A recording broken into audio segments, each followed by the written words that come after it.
I would say if there's an open door, go explore it because you just never know what's behind the door. And looking back 17, 18 years ago when I was getting ready to jump into this with my husband, I had no idea what I was getting into.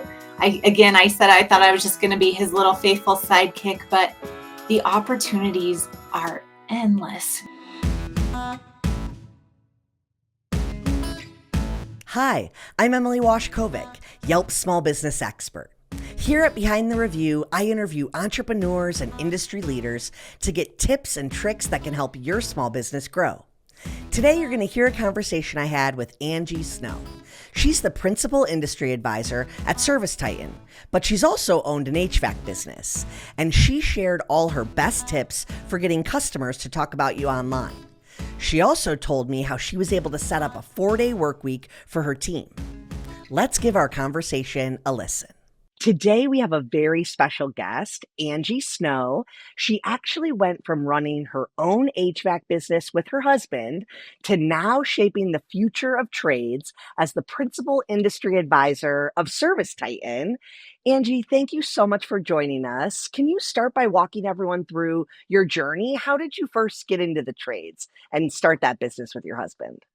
Absolutely. And thank you so much for letting me be on with you today. This is such a treat. I have had such an interesting and fun journey in HVAC, which was never my plan as a young girl. I wanted to be a teacher. I got my background and degree in education and taught school until one day my husband said, "Hey, how would you like to buy an HVAC business with me?" And at the time, I had 3 young children, and as a young mom, I thought, oh, good, I can get out of the classroom, be at home. This will be a piece of cake. I just have to answer the phone and send out invoices, right? No big deal. But what quickly became what I thought was just a sidekick to my husband became a very awesome and special career for us as we grew our company. Over the last 18 years, we've grown our company, and it's been so fun to be able to learn so much about business, more than I ever could have imagined. You know, I thought teaching was for me, but it's been really, really fun as I've built my business and been able to help other contractors along the way. I've been able to slide back into that teaching seat just in a different role. And so it's been really, really special to be part of such an impactful industry as the trades and as HVAC plumbing specifically. And something that I love about your story is it is so relatable to many home service providers. They get their wife or another partner involved to help with an element of the business that maybe they can't do. And so, so many of our listeners, I'm sure, can relate to that. Now you've transitioned. I mean, it's a big transition. What was it like stepping into a leadership role in an industry where it really is male dominated? Yeah, I remember back when we bought our business 2007. I mean, this was kind of a scary time to buy a business anyway, and technology looked a lot different. Marketing looked different. I just had to have my ad in a phone book. That's all I needed to do. But as we were transitioning over the years and reviews became important, and it became important to have an online presence and social media and all of these things were evolving, that was exciting for me because I felt like that was an opportunity for me to go out and learn and get ahead of the curve and start implementing those things in my business before a lot of my competitors did. And at first it was a little bit scary though, because I would go to like these contractor events, these business events, and a lot of times I would be the only woman in the room and I would look around and think, am I in the right place? There was a little bit of feeling of imposter syndrome. Like, should I really be here? This is a man's field. And it took a little bit of time after joining some best practice organizations, starting to meet other women. And I came across a group called Women in HVACR. And I was like, there are more women. There are other women out here. I was like, I found my people. And this whole organization was built upon, educating women, helping them get the foundation that all these men had to provide mentoring opportunities and spaces where you could have other women mentor you because it felt very lonely a lot of times. It was a lot of just education and growing and networking and having these other women that I could connect to now that really made me feel empowered.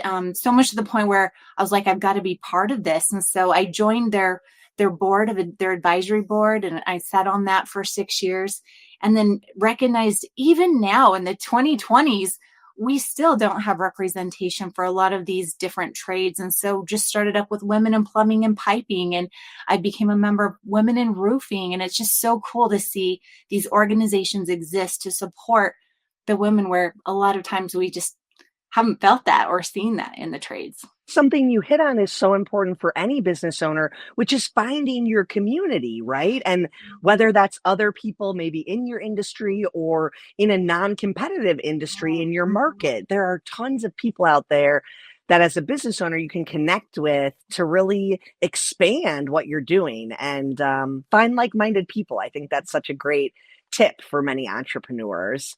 I want Absolutely. to talk a little bit about getting people into the industry because not only growing females in home services, but just Mhm. in general, there really is a labor shortage in the skilled trades. Can you talk a little bit about what you've seen in terms of changes so far to hopefully support Mhm. more people? Yeah, I mean, even when I was in the day to day of running our business, a lot of my workforce was older men, a lot of men who were older than me. So it was a little intimidating to feel like I'm managing my dad, telling someone my dad's age. But a lot of these men are retiring. And so we're having a hard time finding people. There are so many different job opportunities, so many career paths and avenues that, frankly, didn't even exist 10, 15 years ago. And so there's a bit of a challenge to get the youth interested and provide them a path and an opportunity in the trades. In our own business, we decided we were going to look for people fresh, green, no skills. Come work for us. We will train you and teach you our ways. And we offered scholarships. We paid for education. There are a lot of home service companies and contractors that will do this just to train and get people in the door. I have a son right now. He's almost 19. He's worked for me for a couple of summers. He's an installer right now. He's out installing an air conditioner right now. And he actually has been, he's making more money than so many of his friends right now. So much more money that he's like, man, I don't want to go to do the typical 4-year college path. That career path is not for me. He's like, I don't like school. This is something I'm good at. I can work with my hands, and he's making great money, and there will always be a need for what he's doing. And so it's really cool. We've seen a lot of our younger technicians that we've hired, they're recruiting their friends because they're seeing the opportunities in the trades. So it's cool that it's starting to become more accepted, and they really are seeing the potential with having a career in the trades. Well, in my generation, the younger generation, and I'm not really that young, I say that like I still wish I was in my 20s, but there was kind of this perception when we were growing up, like college was the path That to was make the good money. Yes, and get opportunities. And it's such a misconception because, like you said, those skilled labor will always be needed. And it's very much so an opportunity for you to make money and a different way of living your life. Maybe not sitting at a desk or doing a traditional job that you would go to college to get. And so I really do want to put that message out there for any of our listeners that are maybe thinking about what areas or industries they want to get into. This has a lot of opportunity, both financially and just area of growth, because the need will always be there. It Mhm. sounds like education is a big thing that you think can increase getting more people into the industry. What else do you think is holding people back, or what's the perception gap that we could maybe cover to get more people into the industry? I think there may be a bit of a stigma around being a plumber. I don't want to be the plumber with the plumber crack. That what kind of a job is that? There's a level of clout that people may, associate with the trades. And something that we're doing at ServiceTitan to really kind of try to change that stigma is show how home service companies, they're really the heroes. They're the ones showing up. I mean, you look back to COVID a few years ago and everyone was stuck at home. And as a business owner, that was a little bit scary for me. I didn't know, will people still call us? Will they still have us come out to their homes? Because, there's all this fear around this new COVID virus. There was so much fear around it. We didn't know. But because people were spending so much time at home, people were investing in their home and they were upgrading things in their home. And we saw this beautiful surge during COVID of our services because everyone was investing in home instead of traveling or other things that you might be investing in. And so with that, we saw just this huge need for, we've got to continue to build this. I think people saw this is an industry that it's not going to be touched by recession. It's not going to be touched by, an awful virus. Like you will have steady work. And these people are the heroes. They're coming and saving us and keeping us cool. And, it kind of brought a new light to how important the trades are and why we are so needed. And the job, there's definitely, what's the word I'm trying to think of? Job security there, because we need people in the trades. And so I think the biggest gap was just the stigma around that. But now we're seeing, wow, these are the heroes, and we want to celebrate them as the heroes they are. And I think for our business owners, it's that reminder, like you are the local heroes. You're the people showing up when these homeowners have real problems and they need help and they don't know what to do. And so I see that as the perfect opportunity for home service providers to create memorable experiences and connect with their customers and, just generate that positive review and online feedback, because they have to remind themselves, like, even if they're having a hard day or a crazy day, they are making a difference in so many people's lives when they go on these individual calls. So that's a good reminder for all of our home service providers and professional service providers. You guys are local heroes, and just remember to think of that when you're going out there and serving your customers. Absolutely. Okay, I feel like we have to transition now and talk about technology. I mean, the business that you're at is really focused on helping small business owners through leveraging technology. So, how did running your own business shape your view of how home pros should use technology and really better service themselves with those platforms? Yeah, I always felt like we were a little bit left behind in the trades. Like I remember getting a reminder text that, oh, you have a dentist appointment. Can you confirm this? And I'm like, gosh, I wish I had something I could do that with my own company. Like, how cool would that be to be like, hey, you have a technician coming in on the way. And there just wasn't much available. I remember asking the service provider that we were using to track our customers and data and invoicing and scheduling. And they're like, yeah, it's not really on the roadmap. We're not developing that. And I really felt like it held me back, even to a point of just understanding my monthly numbers.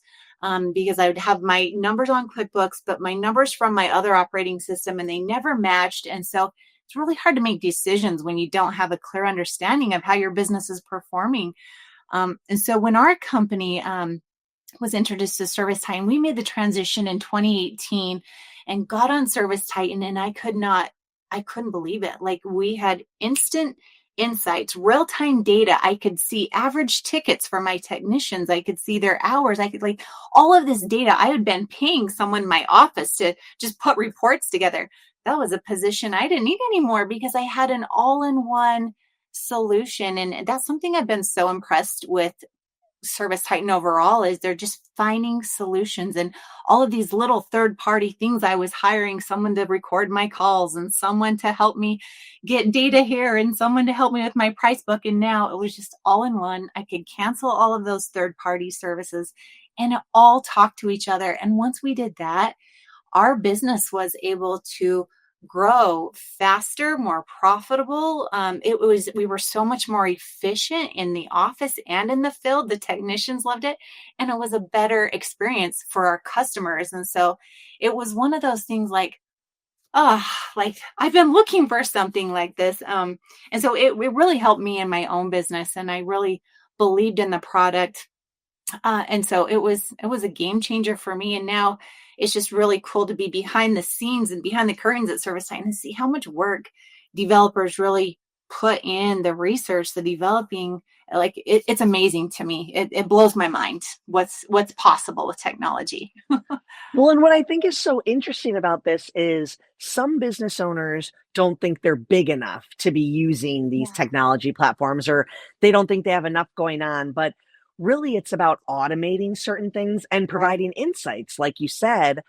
And a theme that we talk about so much with home service providers is communication and expectation setting really does determine like how the whole experience goes.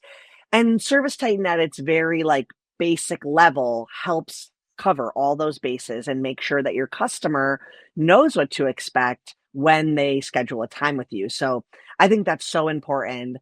We have to talk a little bit about AI, I think. What's your Yeah. take? What's the hype? Like, how do you think it's going to play a role in your industry? Aren't we living in exciting times where AI is a reality now and people are finding ways to incorporate AI into a lot of things? A couple of years ago, we were at Pantheon, which is our Service Titan user event. We have this every year, and we were starting to talk about AI with our customers a bit. And we found that home service providers in general are they were a little bit afraid of it. Like, what is it going to do? And a little uncomfortable. I think a lot of us were, regardless of what industry, is this going to replace jobs? What will it do? But what we've really tried to do at Service Titan is to make it a very safe way to help you improve your business. So some of the ways that we've incorporated AI into Service Titan is dispatching, for example.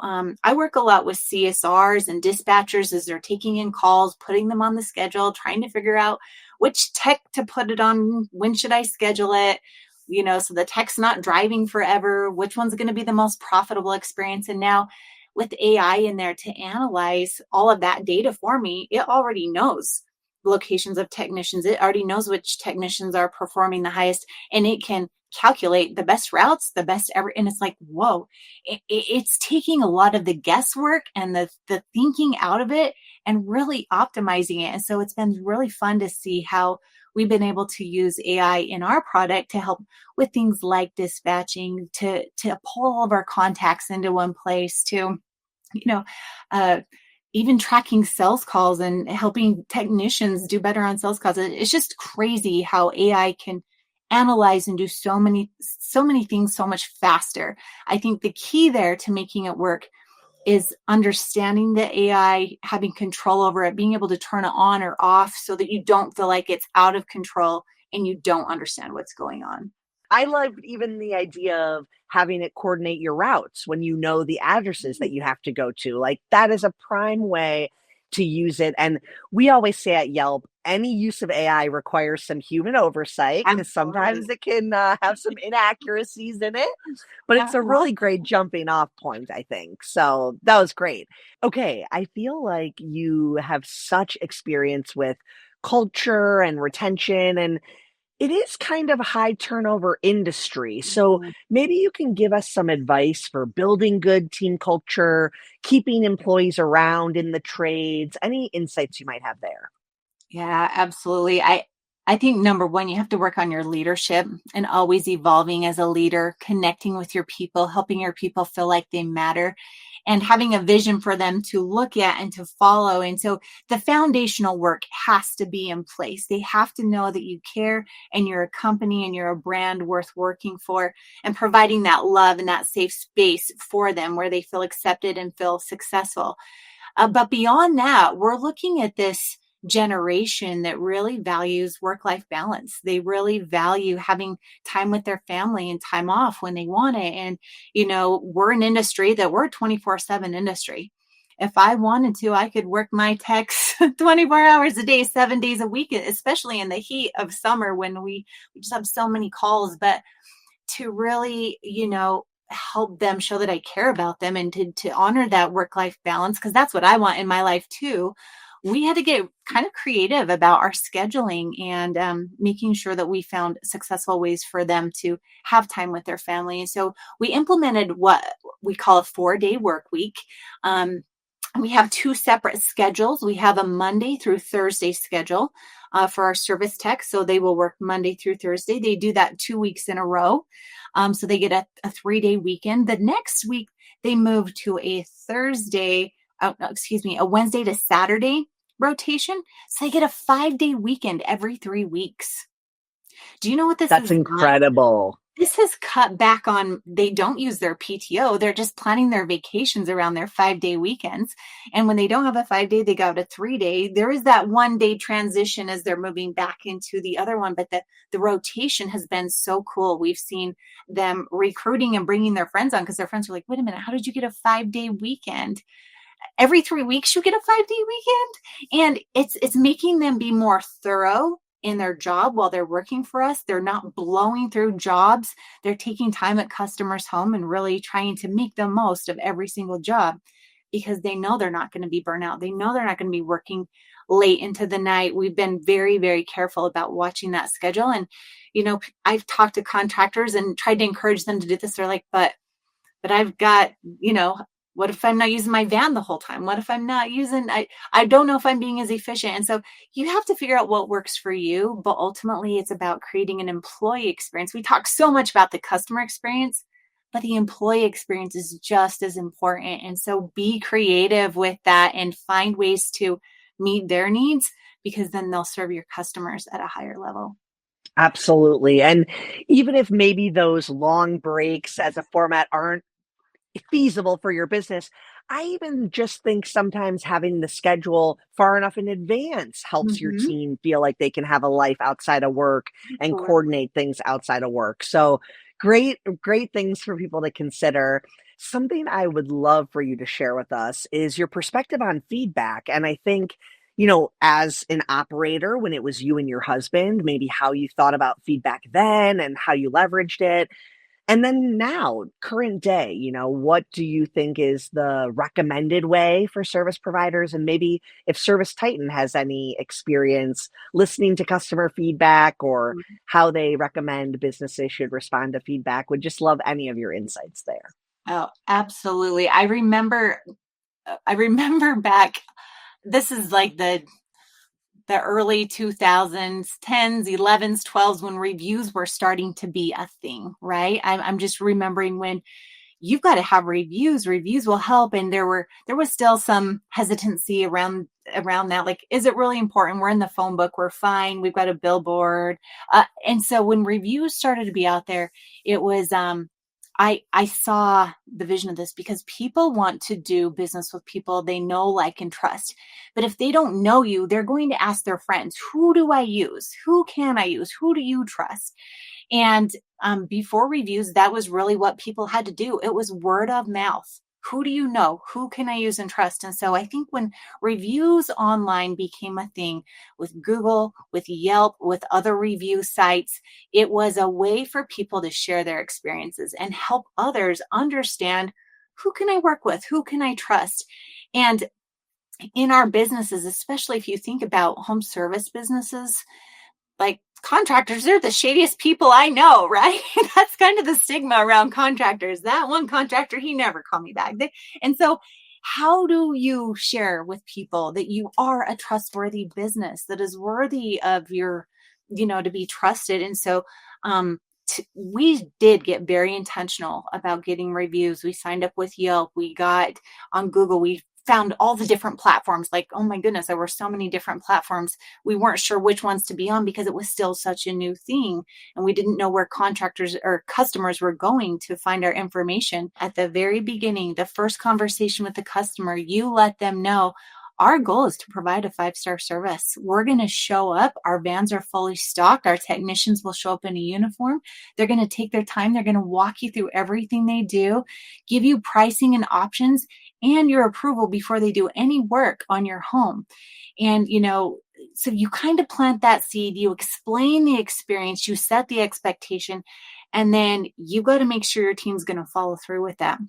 so that when they're finished, the end of that service call, it's a very easy conversation with them to say, my goal again was to provide you with a 5-star experience. Is there anything here that I could do better to earn that review from you? Is there anything that I've missed that I can do to earn that? And, if the mindset is there and the will is there from the technician, of course, the homeowner's going to be like, you did a great job. Or if there's something that they need, they'll ask them.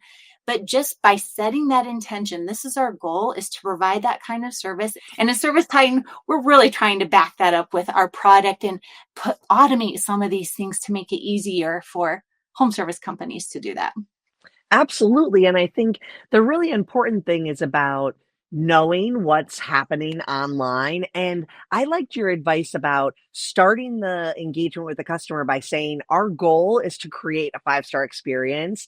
Please let us know along the way if there's anything we can do to improve upon that. Because that really opens the door and says, I'm interested in hearing from you if there's something we can do to improve, and shows them that you really care about them having that positive experience. Okay, Angie, you have been a complete wealth of knowledge. To close us out, I always like to ask, what advice would you give anyone considering a future in the trades in your industry? I would say, if there's an open door, go explore it, because you just never know what's behind the door. And looking back 17, 18 years ago, when I was getting ready to jump into this with my husband, I had no idea what I was getting into. I said I thought I was just going to be his little faithful sidekick, but the opportunities are endless, from the technical side to the administration, to the marketing, to the leadership and the visionary side. Like, there is a path for everyone in the trades, and there is so much opportunity. There's a lot of money to be made. It's a very, very nice industry that way. And it is a service that people need. So I would definitely consider finding your own unique genius and where you shine, and finding a path in the trades, because it won't let you down. You'll be surprised. Thank you so much for your time. So many quality takeaways for our audience. We really appreciate it. Thanks so much for listening. If you want to know more about ServiceTitan, head to ServiceTitan.com. And if you need to add your business to Yelp or claim your free business user account, go to business.yelp.com. We drop new episodes every week, so subscribe to the YouTube channel and you'll get an alert. And if you have questions for us, just email podcasts@yelp.com. Thanks for listening.